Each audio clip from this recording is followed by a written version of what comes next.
Di tahun 2025 ini sudah fix bahwa hutang Anda yang Anda gagal bayarkan di pinjol-pinjol itu akan dilunasi oleh perusahaan asuransi, lebih tepatnya asuransi kredit. Oke, simulasinya itu sama seperti BPJS, ya kan? Anda bayar per bulan BPJS. Nah, ketika Anda sakit berobat, nanti BPJS ini akan menanggung semua biaya berobat Anda itu.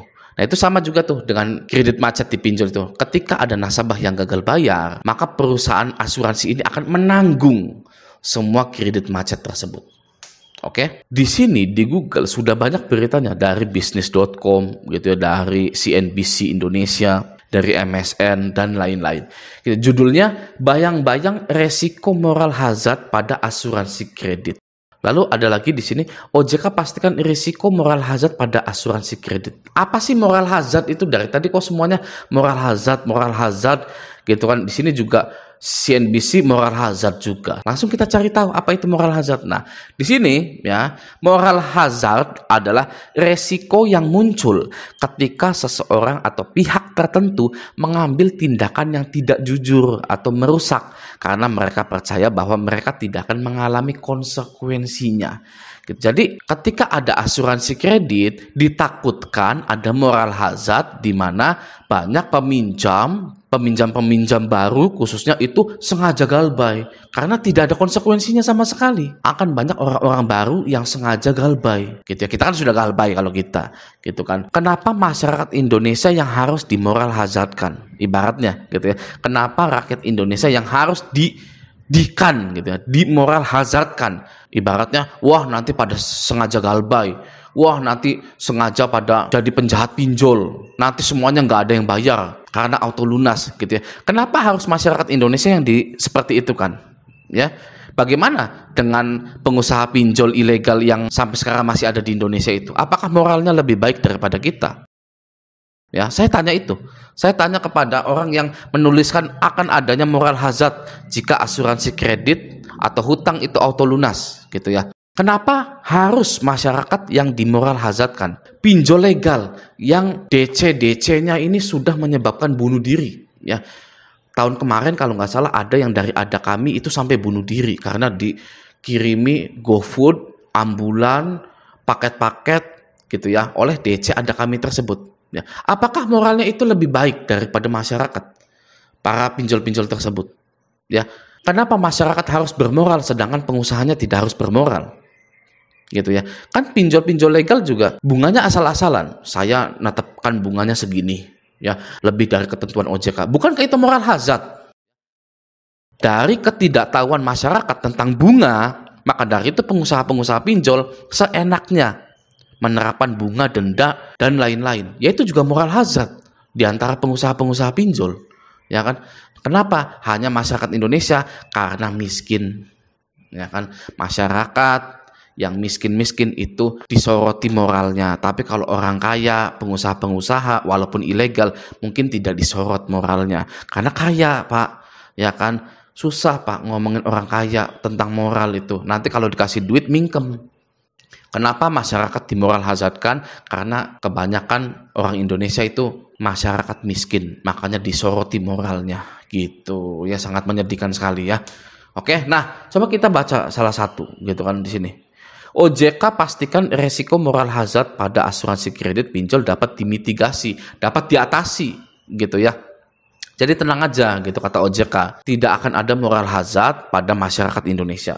Ini bagus nih OJK ya. OJK pastikan risiko moral hazard pada asuransi kredit pinjol dapat dimitigasi. Ya, mungkin OJK bilang ke para pengusaha pinjol gitu kan. Tenang aja, masyarakat Indonesia itu tidak sejahat Anda. Ya, para pengusaha yang ngasih bunganya sekian-sekian tidak masuk akal, yang menyewa DC intimidasi sampai ada yang bunuh diri gitu. Tenang saja, masyarakat Indonesia itu tidak akan jahat seperti Anda gitu. Nah, ya, mungkin maksudnya seperti itu ya. OJK memastikan bahwa asuransi kredit tidak akan menumbuhkan moral hazard. Oke, nah kita scroll ya ke bawah gitu ya. Di sini, perlindungan asuransi kredit bagi pemberi dana atau lender di platform pinjol, P2P lending alias pinjol gitu, memicu kekhawatiran akan munculnya moral hazard. Peminjam dikhawatirkan sengaja tidak melunasi kewajibannya karena mengetahui pinjaman dari mereka telah diproteksi asuransi. Nah, jadi Selamat ya bagi kita semua bahwa galbay di pinjol sudah diproteksi oleh asuransi. Oke. Jadi bagi Anda yang galbay-galbay sudah lupakan ya, hapus aplikasinya, ganti nomornya, sana cari kerja. Ya, cari kerja, mulai usaha, cari uang. Ya. Bisanya kita ini terjerat pinjol itu karena masalah ekonomi. Kita butuh untuk makan, kita butuh untuk bayaran sekolah, untuk bayaran listrik, ledeng, kita terpaksa minjol sehingga akhirnya kita galbay.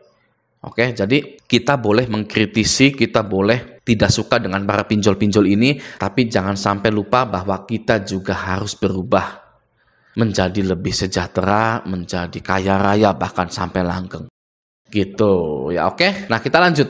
Di sini, merespon isu ini, Kepala Departemen Pengaturan dan Pengembangan Perasuransian, Penjaminan dan Dana Pensiun OJK, Jonieri, menjelaskan bahwa OJK telah menetapkan beberapa ketentuan mitigasi dalam Peraturan OJK Nomor 20 Tahun 2023. Dalam POJK 20 Tahun 2023 terdapat beberapa ketentuan yang dirancang untuk meminimalkan resiko moral hazard dalam kerjasama antara perusahaan asuransi dan P2P lender.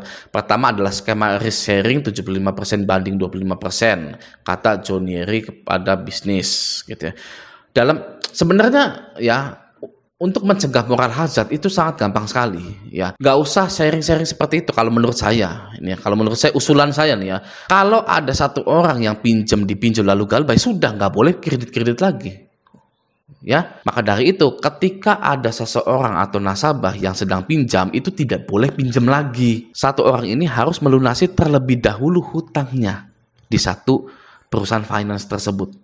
Gitu ya. Bisanya ada kata-kata moral hazard itu karena pinjolnya sendiri ya kan, yang memberikan beberapa hutang di beberapa aplikasi kepada satu nasabah.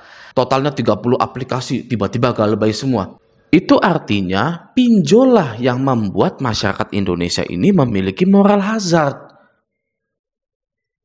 Ya, diiming-imingi pinjam 1 juta, balikin 1 juta, 1.000 dalam 1 bulan. Iklannya kan seperti itu. Lalu iklannya tanpa BI checking, hanya modal KTP. Itu kan memunculkan moral hazard. Bukan masyarakat Indonesia yang keluar jeleknya.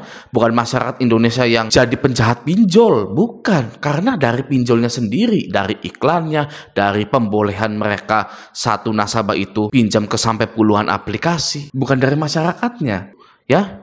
Nah, selanjutnya di sini, demi menghindari perilaku tidak bertanggung jawab, asuransi kredit menggunakan pendekatan silent approach, di mana informasi mengenai perlindungan asuransi tidak diungkapkan kepada debitur. Dengan cara ini, debitur tetap merasa bertanggung jawab atas kewajibannya. Jadi, ada asuransi kredit itu tidak akan diinfokan ke nasabahnya, gitu. Jadi, misalkan Anda pinjam ke Kredivo, ya sudah, tidak diinfokan bahwa ketika Anda galbay itu nanti akan ada asuransinya gitu. Itu namanya silent approach tadi itu ya. Tapi ya kan, silent approach ini sudah tampil di websitenya bisnis.com ya kan. Lalu di mana lagi? Di CNBC Indonesia, Moral Hazard Borrower Fintech P2P Lending. Lalu dari MSN juga gitu kan. Sudah publik gitu ya. Informasi asuransi kredit ini sudah publik, sudah dipublish oleh bisnis.com.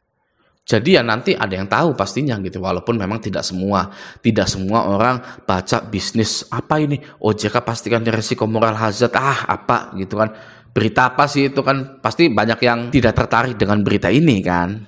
Jadi Anda sangat beruntung sekali ketika menonton channel Raja Galbay karena mendapatkan informasi yang tidak diketahui orang banyak. Oke, selamat ya, tahun 2025 Anda sudah tidak perlu lagi yang namanya cemas-cemas mikirin pinjol. Masalah Anda masih ditagih, biarkan saja. Ya, sejak kapan pinjol itu jadi perusahaan baik? Saya tanya kepada Anda, Bang, udah di asuransi kredit? Iyakah? Ya, kenapa saya masih ditagih ya? Loh, Anda sejak kapan menganggap pinjol itu perusahaan yang baik-baik, perusahaan baik yang akan, oh iya, Anda sudah lunas diasuransikan oleh kredit. Sejak kapan Anda berpikiran seperti itu?